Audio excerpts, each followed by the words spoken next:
కొత్త బిజినెస్ కోసం ఆలోచిస్తున్నారా? ఈజ్ ఆన్ డిస్ట్రిబ్యూషన్ కోసం కాల్ చేయండి 9154729854.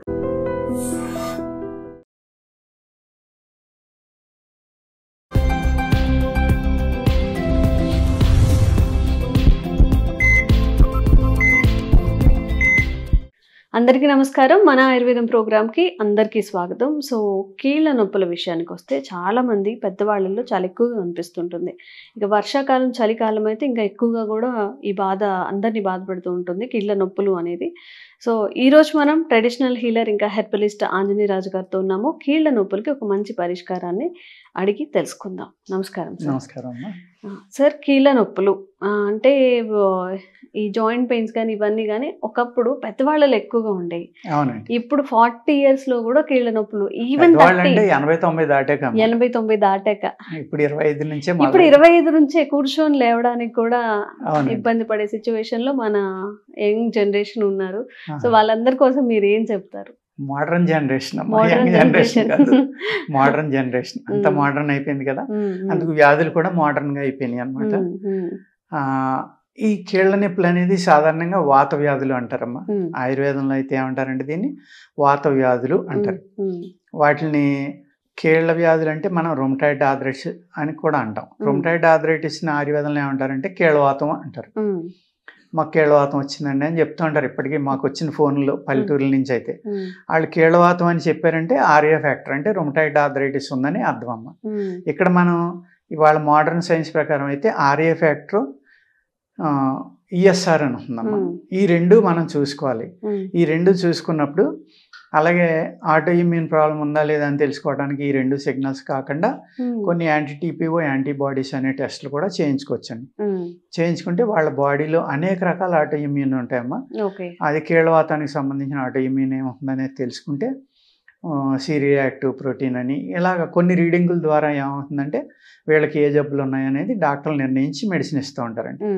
ఆయుర్వేద శాస్త్రంలో అయితే దీంట్లో ఏమవుతుందంటే 80 రకాల కీళ్ళ వ్యాధులు అని 84 రకాలని రకరకాలుగా ఉంటుందమ్మా. ఇందులో ఒక విచిత్రాలు కూడా ఉంటాయమ్మా. ఓన్లీ ఫింగర్స్కి వచ్చి కూడా ఉంటాయి. అలాగే నేను ఒక 15 years బ్యాక్ ఒక అమ్మాయికి ట్రీట్ చేశా. అర్ధముఖ వాతం అని ఉంటుందమ్మా. కరెక్ట్గా మీరు స్కేల్ తోటి ఇలా గీత గీసినట్టు, ఎంత విచిత్రం అంటే అది అసలు లైన్ కూడా అంత స్ట్రైట్గా ఉండదేమో. ఈ పక్క సన్నబడిపోతుందమ్మా, ఈ పక్క సన్నబడిపోతుంది. అర్ధముఖ వాతం అంటాం. ఇలాగా అనేక రకాలు. ఇప్పుడు సయాటిక్ అంటున్నాం కదండి, అది గృద్రపి వాతం అని ఇంకో రకరకాల వాతాలు, రకరకాల పేర్లు ఉన్నాయండి అందులో. ఇలాగా హనుమత్ వాతం అంటారు, రకరకాల పేర్లు అనమాట. కొంతమంది తెరుచుకుని మూసుకోదు, లేకపోతే మూసుకుపోయి తెరుచుకోదు, లేకపోతే భుజాలు సన్నబడిపోతూ ఉంటాయి, చేతులు సన్నబడిపోతాయి, కాళ్ళు ఇలా రకరకాలు అనమాట. రకరకాల వాత వ్యాధులమ్మ. ఈ 80 రకాలని కొంతమంది 84 రకాలని పూర్వకాలంలో మనకు చరకుడు సుశ్రుతుడు ఇలాంటి వాళ్ళు అనేక మంది అనేక రకాలుగా దాన్ని వ్యాఖ్యానం చేయటం జరిగిందండి. ఈ 80 రకాలు కూడా మనకి ఇక్కడ నరాల నొప్పుల, ఎముకల నొప్పుల, మజిల్ పెయిన్, ఈ 3 చూసుకోవాలండి. ఈ 3 కూడా ఏంటంటే ఇక్కడ కూడా అసలు విరుద్ధ ఆహారం అనేది అన్ని జబ్బులకి కారణం. ఆహారం ఎక్కడికి వెళ్తుంది? మన పొట్టలోకి వెళ్తుంది. ఆ పొట్ట ఏంటి? మనకి బాడీకి అన్ని రకాలుగా ఆహారాన్ని అరిగించి ఏ అవయవాలకి ఏమేమి ఉండాలి వాటికి కావాల్సిన ఆహారం పంపటం, అవి మళ్ళీ ఆ ఫ్లూయిడ్స్ రిలీజ్ చేయడం, అవి మన బాడీ అంతా స్ప్రెడ్ అవ్వడం, ఇవన్నీ జరుగుతాయి. అంటే మేజర్ మెకానిజం ఎక్కడ జరుగుతుందమ్మా? పొట్టలో జరుగుతుంది. ఆ పొట్ట అనేది జాగ్రత్తగా చూసుకుని టైమ్లీ తింటా, దాంట్లో చెడు ప్రభావం అనేది లేకుండా, చెడిపోయిన ఆహారం తీసుకోకుండా, నిల్వ ఆహారం తీసుకోకుండా ఉంటే కనుక అనేక రోగాల నుంచి బయటకు పడటానికి అవకాశం ఉంటుందమ్మా. అదేవిధంగా ఇప్పుడు జనం ఏం చేస్తున్నారు? ఒక ఆనపకాయ రసం తాగితే మంచిదని ఎవరైనా చెప్పారు అనుకోండి, మొత్తం దేశం అంతా ఆనపకాయ రసం తాగేస్తున్నారు. అది తాగడం కూడా ఎలాగా? దాన్ని మెడిసిన్ లాగా యూజ్ చేయట్లేదు. దాన్ని మన శరీరం వెయిట్ ఎంత తాగితే మంచిదని కాకుండా అందరూ తల 1 గ్లాసు తీసుకోవడం, అందరూ తాగేయడం. ఈ రొమటాయిడ్ ఎవరైతే వాత వ్యాధులతో ఉన్నారో వాళ్ళకి చాలా ప్రమాదం. అది ఇంకా వాతం పెరిగిపోయి వాళ్ళకి భయంకరంగా పెరిగిపోతాయి ఈ నొప్పులు కానీ ఇబ్బందులు కానీ. అంచేత ఇలాగా లేకపోతే కీర మంచిది, అందరూ కీర తినేయడం చాలా కదా అని. ఈ విధంగా పెసరపప్పు మంచిది, మంచి ప్రోటీన్ అంట, అందులో చాలా బాగుంటుందంట, తినేయడం. ఏ అయితే వాతకర పదార్థాలు ఉన్నాయో, ఏ అయితే వాటర్ ఎక్కువ ఉన్నాయో అవి తీసుకోకూడదండి. మళ్ళీ ఇక్కడ బూడిద గుమ్మడికాయ పర్వాలేదమ్మా. అది కూడా చలవే. ఏది వాడినా కంటిన్యూ వాడకూడదు, కొన్నాళ్ళు గ్యాప్ ఇచ్చి మధ్య మధ్యన వాడుకుంటూ ఉండాలి. ఈ కరోనా వచ్చాక అనేక మంది అనేక రకాల డికాక్షన్స్ తాగేస్తున్నారమ్మా. నేరేడాకులని, జామాకులని, మామిడాకులని, లేకపోతే ఇంకా అది ఇది అని లేదు, ఏది దొరికితే అది ఎవరో ఒకరు చెప్తున్నారు, అది ఫాలో అవుతున్నారు. లేకపోతే సొంటి పిప్పలు తాగుతున్నాం అని, లేకపోతే పసుపు వేసుకుని తాగుతున్నాం అని. పసుపు అనేది ప్రపంచ ప్రఖ్యాతిగాంచిందమ్మా ఇప్పుడు నిజం చెప్పాలంటే. ములగాకు, పసుపు, ఈ రెండు, మొరింగా అనేవాడికి అన్ని ఇతర దేశాల్లో కూడా విపరీతమైన డిమాండ్ అమ్మ దానికి. హయ్యెస్ట్ మినరల్స్, కాల్షియం ఇవన్నీ ఉంటాయి, అది చాలా మంచిదని. అదేవిధంగా పసుపులో ఉన్న కుర్కుమిన్ అనేది ఇన్ఫ్లమేషన్ కానీ అనేక రకాల వ్యాధులను తగ్గిస్తుంది, బాడీలో ఉన్నాయి. ఒబిసిటీ తగ్గిస్తుంది, ఇన్ఫ్లమేషన్ తగ్గిస్తుంది, బ్యాక్టీరియాని చంపుతుంది, anti bacterial, anti fungal, at the same time immunity పెంచుతుంది. ఇలాగా ఈ ఆహారాలను మార్చుకుని మనం ఇటువంటి సీజనల్ ఫుడ్స్ జాగ్రత్తగా తీసుకుంటా, ఎవరో చెప్పారని మన శరీర తత్వాన్ని చూసుకోకుండా ఏది పడితే తినకుండా జాగ్రత్తగా తీసుకుంటే కనుక త్రికటుకాలు అనేది వాత వ్యాధుల మీద ఎక్కువే పనిచేస్తుందమ్మా. ఆ త్రికటుకాల్లోనే ఇంకా కొన్ని రకాలు కలిపి మన ఏది తేజ్పత్తా అంటాం మేము, బిర్యానీ ఆకు, దాన్ని ఆకుపత్రి అంటారమ్మా. అది ఆకలిని పెంచుతుంది, వాతాన్ని తగ్గిస్తుంది, రక్తశుద్ధి చేస్తుంది. ఇలాగా కొన్ని కొన్ని కాంబినేషన్స్ తోటి చేసి ఈ వాతాల మీద ఇస్తారమ్మా. అందులో గుగ్గిలం అనేది కూడా చాలా ఫేమస్ అనమాట. ఈ వాత వ్యాధుల మీద శిలాజిత్తు, గుగ్గిలం, ఆయుర్వేద శాస్త్రంలో ఆ కాంబినేషన్లో కూడా అనేక రకాల మందులు ఉన్నాయండి. పూర్వం రసశాస్త్రం ఉండగా అయితే ఏంటంటే, ఇప్పుడు కూడా ఉందిలేండి, లేదని కాదు నేను చెప్పేది, రసౌషధాలు వాడితే కిడ్నీలు పోతాయి, మెటల్స్ వాడితే అనేది మన ట్రెడిషన్లో ఏంటంటే, ఏదైతే భారతీయ జ్ఞానం అనేది ఉందో, విద్య కానీ విజ్ఞానం కానీ, దాన్ని పాడు చేయాలి అంటే ఏం చేయాలంటే, ఈ భస్మాలు తింటే ప్రమాదము, భస్మాలు తింటే మీరు కిడ్నీలు పోతాయి, లివర్ పోతుంది అనేది గుడ్డిగా చెప్పడం, గుడ్డిగా నమ్మటం అలవాటైపోయిందమ్మా. అదే భస్మాన్ని, బంగారాన్ని అమెరికాలో లాస్ట్ 15-20 years నుంచి నానో టెక్నాలజీ ద్వారా భస్మం చేసి బ్రెయిన్ క్యాన్సర్ మీద, అనేక రకాల క్యాన్సర్స్ మీద వాడడం, అది మంచి ఫలితాలను ఇవ్వడం జరుగుతుందండి. మనం చేయకూడదు, వాళ్ళు చేయొచ్చు. ఈ విధంగా మనం అంటే తెలివి తక్కువగా ఉన్నామా, భ్రమలో ఉన్నామా, లేకపోతే మన నాలెడ్జ్ని మనం కోల్పోయామా? మనకున్న ఏదైతే జ్ఞానం ఉందో దాన్ని కోల్పోయి ఎవరు ఏది చెప్తే అది నమ్మటం నేర్చుకున్నాం. కాబట్టి మనం మన యొక్క జ్ఞానాన్ని పూర్తిగా పాడు చేసుకోవడం వల్ల ఇన్ని రకాలైన ఇబ్బందులు వచ్చినాయి అండి. అంచేత ఏంటంటే, పూర్వం పాదరసం ఉందమ్మా. పాదరసం ఒక అద్భుతమైన ప్రక్రియ. రసం అంటే ఆ పాదరసం అనేది 30 times వాటర్ మీద ఎక్స్ట్రా వెయిట్ ఉంటుందమ్మా. ఓన్లీ లిక్విడ్ మెటల్, భూమి మీద ఉన్న లిక్విడ్ మెటల్ అమ్మ. అది ద్రవ పదార్థమైన లోహం. అది ఎంత చిన్న మైక్రాన్స్గా రూపుదిద్దుకోగలదంటే మీ తల వెంట్రుకలో కూడా వెళ్ళిపోతుందమ్మా. అంత అద్భుతమైన పాదరసాన్ని మన వాళ్ళు ఏం చేశారంటే, దానికి పాదరసం సూర్యుడైతే గంధకం చంద్రుడు. ఈ పాదరసంలో ఉన్న తీక్ష్ణతని తగ్గించాలి అంటే గంధకం కలిపేవారు.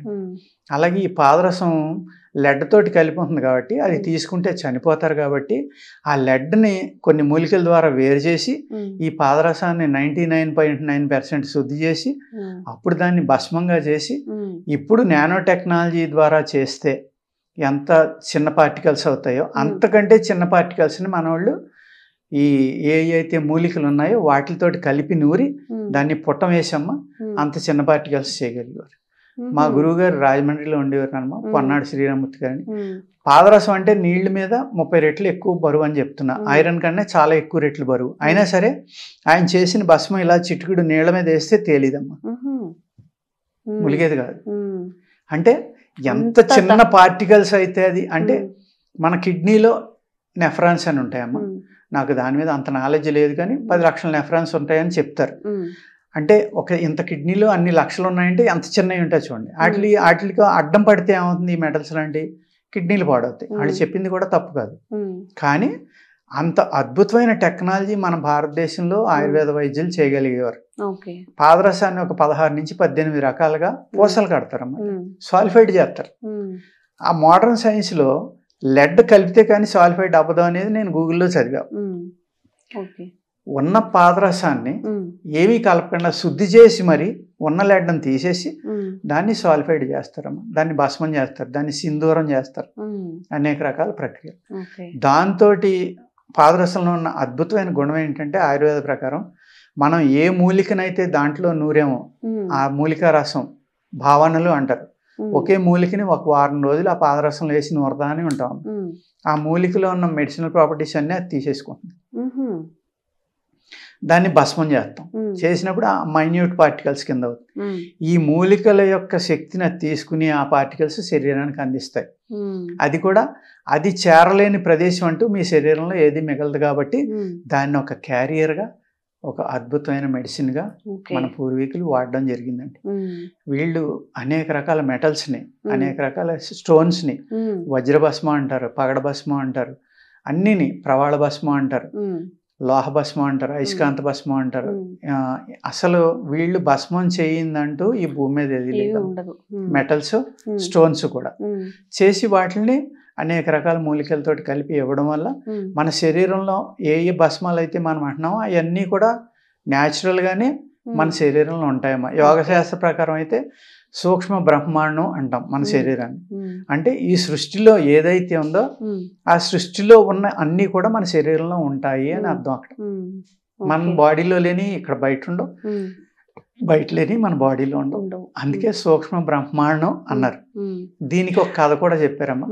కృష్ణుడు మట్టి తిన్నాడని యశోద చెవు పట్టుకుంటే నోరు ఆవలించి బ్రహ్మాండాన్ని చూపిస్తాడు. అంటే సృష్టి అంతా నాలోనే ఉంది అని. అదే విధంగా ప్రతి మనిషిలోనే ఉంటున్నాం, అది చూపించడం చదవాలి. అలాగా అక్కడ దాని అర్థం ఏంటంటే, నేను అర్థం చేసుకున్నది ఏంటంటే ఈ సృష్టి అంతా మనలోనే ఉంది కాబట్టి అన్ని మెటల్స్, అన్ని లోహాలు కానీ, అన్ని విషాలు కానీ, అన్ని వైరస్లు కానీ బాడీలోనే ఉంటాయమ్మా. కొత్తగా బయట నుంచి వచ్చే ఏమి ఉండవు. అవి రూపాంతరం చెంది రకరకాల జబ్బులుగా రావచ్చు తప్ప మన బాడీలో 1,80,000 వైరస్లు ఉంటాయని ఒక అమెరికన్ సైంటిస్ట్ చెప్పాడు. 1,80,000 2 లక్షలని కొంతమంది అంటారు, రకరకాల చెప్తారమ్మా. అది మనం ఏంటంటే యూట్యూబ్లో చూసి మనం చెప్పి తప్ప అది నిజం ఉంటుంది అనేది జస్ట్ మనం ఇక్కడ సంభాషించుకోవడానికి మట్టుకే. అందుచేత ఈ కీళ్ల నొప్పులకి గుగ్గిలం అనేది ఎక్కువ వాడమ్మా. గుగ్గిలంతో ఆయిల్స్ చేస్తారు. అందులో మహిషాక్షి గుగ్గిలం అనేది ఎక్కువ బాగా నొప్పులు తగ్గిస్తుందమ్మా. అదే మన మామూలుగా రత్నపురి గుగ్గిలం అని ఉంటుంది, అది ఏమో రక్తశుద్ధికి బాగా పనిచేస్తుంది. ఇలాగా అక్కడ ఉన్న పేషెంట్ని బట్టి, ఆయన శరీర తత్వాన్ని బట్టి ఇది వాడాలా అది వాడాలా అని అనేక రకాలుగా చేసుకున్నామా. ఎముకల నొప్పులకి అయితే ఆ గుగ్గిలం శుద్ధి చేసుకుని జాగ్రత్తగా ఆవు పాలు ఆవిరి మీద శుద్ధి చేస్తారు, ఉడకబెట్టి శుద్ధి చేస్తారు. చేసిన దాంట్లో బెల్లం కలిపి మాత్ర కట్టిస్తారు.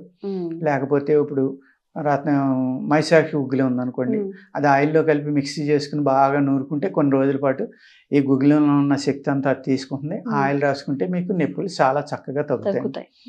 అదేవిధంగా ఇప్పుడు మెత్త రసంతో చేస్తారు.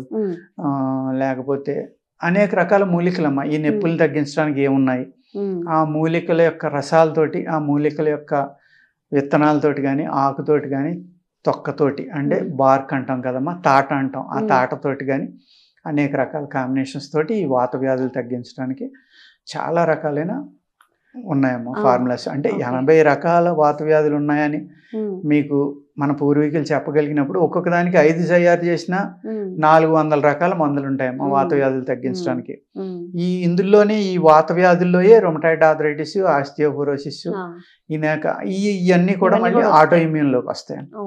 అవి కూడా తగ్గించుకోవచ్చు అండి. ఆయుర్వేదంలో చక్కని మందులు ఉన్నాయి ఉపశమనం కోసం కానీ తగ్గించుకోవడానికి కానీ. కానీ ఆహారం చాలా చక్కగా పాటించాలమ్మా. ఎవరైతే వాత వ్యాధులు ఉంటాయో వాళ్ళు పెసరపప్పు, ఆనపకాయ, దోసకాయ ఇలాంటివి తక్కువ తింటాం.